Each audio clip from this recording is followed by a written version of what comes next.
Today we'll talk about Africa, once seen by Europe as the antithesis of civilization, the heart of darkness, in the words of a certain Joseph Conrad. Centuries later, Africa remains ignored. It makes news for its conflicts, poverty and exoticism. For the longest time, the world saw it as a lost cause.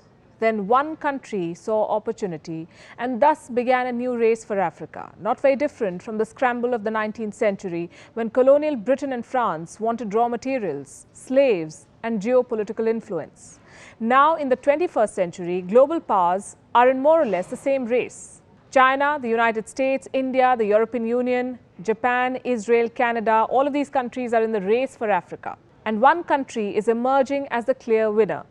Hello and welcome to Gravitas Plus. I'm Palki Sharma Upadhyay and this is Africa, a continent of 54 sovereign states, 17% of the world's population, 9.6% of the global oil output, 90% of the world's platinum supply, 90% of the world's cobalt supply, half of the world's gold supply, two-thirds of the world's manganese, 35% of the world's uranium, 75% of the world's coltan, and 54 votes in the United Nations General Assembly. This is what makes Africa so attractive and makes the continent a battleground for global powers. There are numerous fronts: investment and infrastructure, military power, diplomacy, soft power, trade, geopolitics. Every country has its own interest in Africa. In 2016, Israel began its scramble for the continent. Benjamin Netanyahu became the first Israeli Prime Minister to visit Africa in 50 years. What did he want? Votes in favor of Israel and against Palestine in the United Nations resolutions. Africa and Israel share similar histories, he said. Israel went on to sponsor solar, water and agricultural technologies. In the same year, 2016, Senegal co-sponsored a UN resolution. It condemned the construction of illegal Jewish settlements in the West Bank. What did Israel do? It cancelled the Mashav drip irrigation project. And this is just one example. Here's another one. The European Union has pledged more than $54 billion in sustainable investment for Africa. What does the EU want? Access to the African market of 1.3 billion people. Brussels has negotiated free trade agreements with at least 40 African countries. But does this ensure a balanced two-way trade? It doesn't. And no country has a bigger interest in Africa than China. China is funding 1 in 5 infrastructure projects in Africa. It is building every third one. Africa has an infrastructure deficit and China has a signed checkbook. Starting 2005, China has invested at least $2 trillion in Africa. It built 6,200 kilometers of railways, including the continent's longest railway line connecting Ethiopia and Djibouti. Beijing has also built the African Union headquarters in Addis Ababa. What does China get in return? A lot. Geopolitical influence to start with. Beijing is selling its culture, its currency. In Guinea-Bissau, exit signs are written in Mandarin. China has established at least 50 Confucius Institutes across 33 countries. Several African countries use Chinese currency. China also gets a strategic overseas base. In 2017, China built its first overseas base at the Horn of Africa, Djibouti to be specific. Djibouti connects the Mediterranean Sea to the Indian Ocean via the Suez Canal. The base has the capacity to accommodate 10,000 troops. China also gets a market to dump its goods.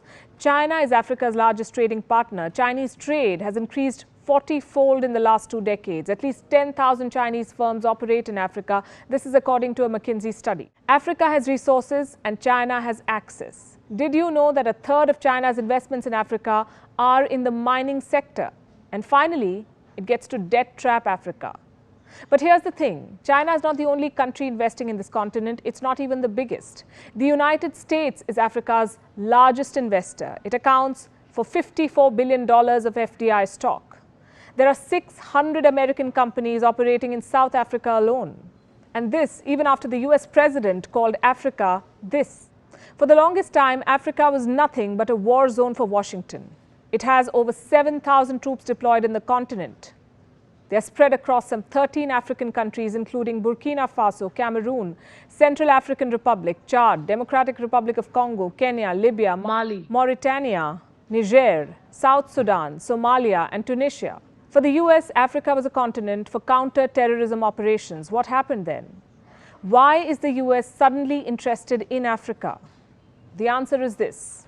For the US, Africa is now a new front to take on China, and Washington is now fighting it out for power and influence. An article on the US State Department website reads, and I quote, "Africa is the continent of the future. Thus, we need to make the most of its potential. By 2050, its population will more than double to 2.2 billion people, with over 60% under the age of 25. Where is Africa's interest in all of this? Also, what about India? What role does India play in this continent? New Delhi's ties with Africa date back to the time of Mahatma Gandhi. India was part of the Bandung Project of 1955. New Delhi supported Africa's anti-colonial struggles. It supported the liberalization movements in Ghana, Algeria, Tunisia, Morocco, Angola, Mozambique, Guinea-Bissau. India also raised the issue of racism in South Africa. It will be unfair to say, though, that India's newfound interest in Africa has nothing to do with China. In 2018, Indian Prime Minister Narendra Modi toured key African states just ahead of Chinese President Xi Jinping's visit. In 2018, India decided to open 18 new embassies in Africa. India has defense partnerships with Zambia, Nigeria, Ghana, Ethiopia, Botswana, Uganda, Mozambique, and Namibia. New Delhi is currently training African military. Indian company Airtel is a dominant telecom firm in Africa. New Delhi is offering 50,000 scholarships to African students. Despite everything, India is far behind China in the race for Africa. China's Belt and Road Initiative has sealed its hold on Africa. If in the 1900s Africa was colonized with force, in 2020 it is being trapped by loans. China accounts for 14% of sub-Saharan debt. In Kenya, the volume of Chinese loans is 6 times that of France, which is the country's second largest creditor. And Sri Lanka can tell you what happens when Chinese loans are not repaid.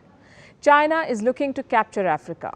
It has a strong diaspora, it is spending big money, it is selling its movies, culture and currency. China extracts raw materials, it manufactures products with them and sells them back to this continent.